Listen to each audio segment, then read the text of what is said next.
It's the middle of February, and the snow is nearly gone.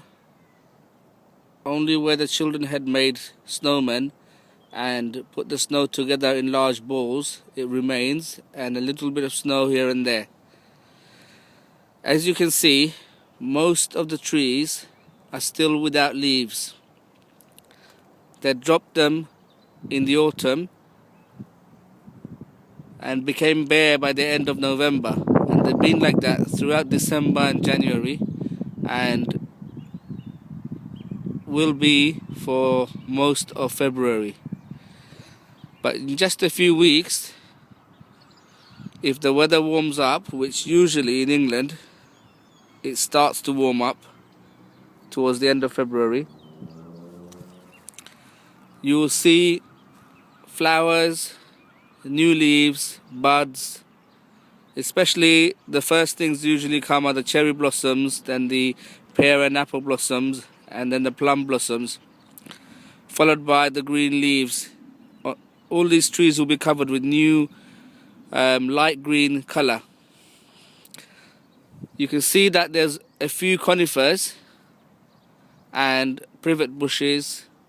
There's a yew bush over there, and as we come around, you'll see that there are some evergreen herbs and yuccas that still have their leaves, and they don't lose their leaves. They keep their leaves throughout the year.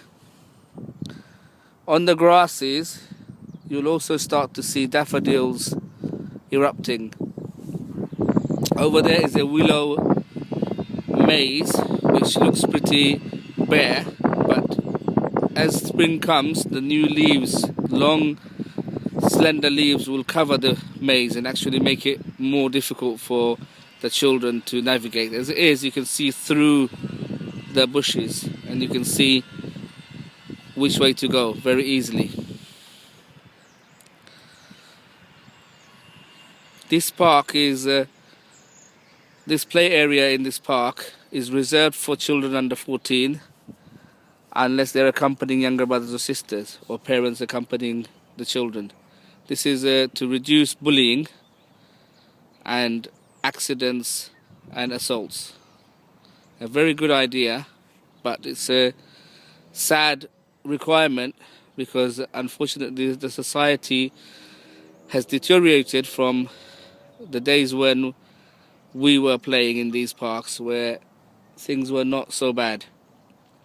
The values and morals from the holy books of Islam, Christianity and Judaism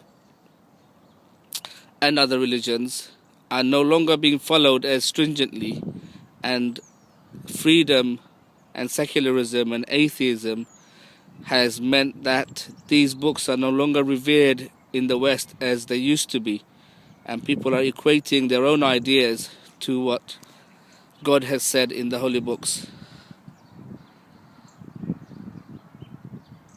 But there is a revival, and this is the beginning of the 21st century, and there's great debate going on about the ways to truth. Is science the only way to find or prove something to be certain or 100% true? The people of religion are saying science is one way to find and discover truths, but there are other ways also, like testimony from a trustworthy witness and valid logical arguments. So there's hope still yet for our children and their children, that the tide will turn and once again we will be able to live together without the kind of assaults and turbulence that we hear in the news.